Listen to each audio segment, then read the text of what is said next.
حضرت ابو بکر صدیق سردار تھے، مالدار آدمی تھے، بڑی تجارت کی، مال کمایا، نام کمایا، دنیا داری کی، سارے کام کیے، پھر وہ مسلمان ہوئے۔ اور جس دن مسلمان ہوئے نا، اپنے آپ کو اچھی طرح باندھا، جکڑا، ہاتھ پیر باندھ لیے، سوچیں کنٹرول کر لی، اور ہر چیز کو بوری میں بند کر کے رسول اللہ کے قدموں میں پھینک دیا۔ پھر جو حضور نے کہا جناب صدیق اکبر نے کیا۔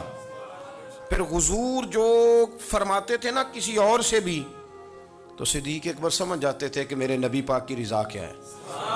پھر وہ اپنے آپ کو، پھر انہیں مزہ آیا، پھر انہوں نے جی کے دکھایا، اور اس طرح غلامی کی کہ وہ نبی پاک کے لاڈلے ہو گئے۔ حضور کو ان سے پیار ہو گیا، سرکار انہیں چاہنے لگے۔ دیکھیں نا، بندے کو پتہ ہوتا ہے کہ یہ فلانا بندہ جو ہے نا، یہ میری مرضی کے بغیر آگے پیچھے ہو سکتا۔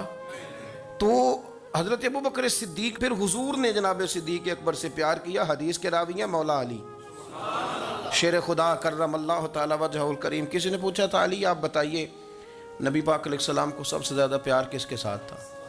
تو آپ فرمانے لگے سیدہ عائشہ صدیقہ کے ساتھ۔ تو وہ کہنے لگا میں نے تو مردوں میں پوچھا تھا۔ تو حضرت علی فرمانے لگے وہ بھی کوئی مشکل سوال نہیں، حضور کو مردوں میں سب سے زیادہ پیار عائشہ کے باپ ابو بکر صدیق سے تھا۔ اچھا، یہاں ایک اور لطف کی بات ہے، اسی مشکات میں یہ حدیث ہے، تو اسی مشکات میں کی دوسری حدیث بھی سنیں۔ کسی نے حضرت عائشہ صدیقہ سے پوچھا کہ نبی کریم کو سب سے زیادہ پیار کس کے ساتھ ہے؟ کہنے لگی یہ کوئی پوچھنے والی بات ہے، سیدہ فاطمہ الزہرا کے ساتھ۔ تو وہ کہنے لگا جی میں نے تو مردوں میں پوچھا تھا۔ تو فرمانے لگے یہ بھی کوئی مشکل سوال نہیں، حضور کو مردوں میں سب سے زیادہ پیار فاطمہ کے شوہر مولا علی شیر خدا کے ساتھ۔ وہ ایک دوسرے پہ رشک کر رہے ہیں، اور دنیا کہتی ہے کہ معاذ اللہ حسد کرتے تھے، وہ رشک کر رہے ہیں، رشک سے بتا رہے ہیں۔ حضور کو پیار تھا جناب صدیق اکبر سے۔ کئی دفعہ نا کچھ اپنے بھی بوجھ بننے لگتے ہیں، وہ مرضی کے مطابق نہیں چلتے، وہ تھوڑی سی اپنی بھی خواہش شامل کر، تھوڑی اپنی بھی انا شامل کرتے ہیں۔ تیری اگر انا یار کے مقابلے میں آ گئی تو دنیا کا سب سے کمزور آدمی ہے، تو کنگال بندہ ہے کہ محبوب کے رستے میں تیری انا آ گئی، غلامی کے رستے میں تیرا وجود آ گیا، اور فقیری کے رستے میں تیری ذات آ گئی، تو کنگال آدمی ہے، تو سیاںا نہیں، دنیا کا سب سے پاگل آدمی ہے۔ حضرت صدیق اکبر نے اپنے آپ کو لپیٹ کے حضور کی بارگاہ میں پیش کی۔ کبھی کوئی شے رستے میں آئی، نہ باپ، نہ بچے، نہ گھر، نہ دولت، نہ جوانی، نہ شہرت، نہ اقتدار، نہ وقار، کوئی شے نہیں۔ اور حضور سید عالم صلی اللہ علیہ وسلم کا نا انہوں نے قرب پا لیا، محبوب کو راضی کرنے میں نا کامیاب ہو گئے، سرکار ان سے پیار کرنے لگے۔ شاہ ولی اللہ صاحب کہتے ہیں ازالت الخفا میں، نبی پاک صلی اللہ تعالیٰ علیہ وسلم نے یوں بیٹھے بیٹھے ایک دن صحابہ سے فرمایا یار روز نہ بیٹھے رہا کرو، وقفے سے ملا کرو۔ کچھ لوگ زیادہ ساتھ رہنے لگتے ہیں تو ادب نہیں نہ رہتا، ان کو احساس نہیں ہوتا کہ میں کیا کر رہا ہوں۔ تو نبی کریم صلی اللہ تعالیٰ علیہ وسلم نے صحابہ کے مجمع پہ نظر ڈال کے فرمایا، حضور فرمانے لگے روز نہ ملا کرو، وقفے سے ملنے سے محبت بڑھتی ہے۔ حضرت صدیق اکبر بھی مجمع میں بیٹھے تھے، وہ بھی 3 نمازوں میں نہ آئے تو پیچھے ہی نماز پڑھ کے چلے گئے۔ ایک روایت ہے عصر مغرب عشاء، اور دوسری جگہ لکھا کہ نہیں ظہر عصر مغرب تھی، پیچھے نماز پڑھی چلے گئے، پھر عصر پڑھی چلے گئے، پھر مغرب پڑھی، اور حضور نے ظہر کے بعد حضرت انس بن مالک سے پوچھا ابو بکر نہیں آئے؟ پھر عصر کے بعد پوچھا ابو بکر نہیں آئے؟ پھر مغرب کے بعد پوچھا ابو بکر نہیں آئے؟ تو حضرت انس بن مالک کہتے ہیں میں بھی حیران تھا کہ وہ نماز تو پڑھ کے گئے ہیں، اور حضور کا طریقہ تھا کہ سلام پھیر کے پیچھے دیکھتے تھے۔ تو حضور نے دیکھ لیا، پھر بھی 3 دفعہ پوچھا کہ وہ آئے نہیں؟ سمجھے میری بات کو؟ حضور فرما رہے ہیں نماز پڑھنے تو ساری دنیا ہی آتی ہے، وہ تو اسپیشل آیا کرتا تھا، وہ آئے نہیں جناب صدیق اکبر۔ تو حضرت انس کہتے میں نے جا کے دروازے پہ دستک کی، حضرت انس قریب رہتے تھے نا حضور کے، تو نبی پاک کے لاڈلے تھے، تو پھر لوگ بھی ان کا لاڈ دیکھتے تھے کہ یہ حضور کا قریبی ہے۔ تو کہتے میں نے دروازے پہ دستک دی تو حضرت ابو بکر صدیق فرمانے لگے کیسے آئے ہو؟ میں نے کہا یار آپ چنگے سیانے بندے، حضور نے 3 دفعہ پوچھا ہے، 3 دفعہ پوچھا ہے۔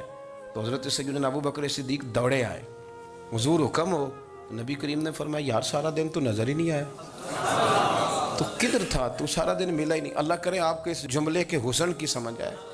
آپ دیکھیں جو چاشنی یہاں ٹپک رہی ہے، جو وقار یہاں ٹپک رہا ہے، ذرا اس کا مزاج تو دیکھیں، اور یار تو نظر ہی نہیں آیا سارا دن۔ تو حضرت صدیق اکبر کہتے ہیں کوئی بات بھی نہیں تھی پر میں رو پڑا. میں نے کہا حضور آپ نے تو فرمایا تھا کہ ذرا وقفے سے ملا کرو, محبت بڑھتی ہے. تو حضور فرمانے لگے ابو بکر میں نے کہا تھا پر تجھے تو نہیں نہ کہا تھا, تو کوئی اور تھے جن کو کہا تھا, تجھے تھوڑا کہا تھا. اور اتنے بڑے جملے نہیں ملیں گے. رسول کریم فرمانے لگے تو یہیں رہا کر, تو رہتا ہے تو میرا دل لگا رہتا ہے, یہیں رہا کر, میرے پاس رہا, تو نہ جایا کر یار, تو ادھر ہی رہا. او پانی پر نہ سہیلیاں رنگا رنگ کڑے, او سجنوں اسی تے پریا اس دا جانیے جس دا توڑ چڑھے.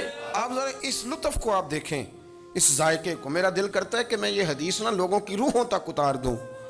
حضور فرماتے ہیں میں نے جس کے سامنے دین پیش کیا اس نے دلیل مانگی, وہ بھی کوئی اپنا ہے جو اپنوں سے دلیلیں مانگے, وضاحتیں مانگے, یہ کیسے تھا تو وہ کیسے تھا, تو یہ چیز کدھر سے آئی تو وہ کدھر گئی.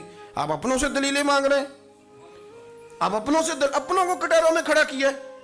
حضور یہ نہیں فرماتے کہ دلیل تھی کوئی نہیں, فرمایا جس نے مانگی میں نے دی دلیل, اور لوگ دلیل دیکھ کے مسلمان ہوئے.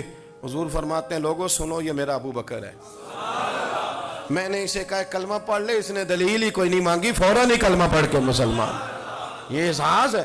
یہاں تو تھک گئے لوگ اپنوں کو دلیلیں دیتے, وہ جی ویسے کیسے تھا, تو ایک بندہ یہ کہہ رہا تھا تو دوسرا کہنے دے جو دنیا کہتی ہے, تو اپنی بات کر, تو بتا تو کیا کہتا ہے, اپنی رائے بیان کر, تیرا نظریہ کیا ہے, تیرا ذوق کیا, تو چھوڑ لوگ کیا کہتے ہیں, اپنی بات کر.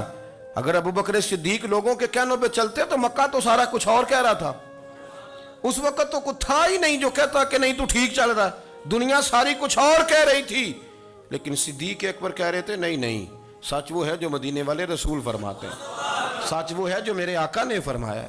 اپنی زندگی میں انہوں نے بتایا لوگوں کو کہ دین کا مزہ لینا ہے تو پھر ذرا غلامی کر کے آتا ہے, پھر ذرا پورا پیار کر کے آتا ہے, پھر پوری محبت دے کے پھر غلامی کا مزہ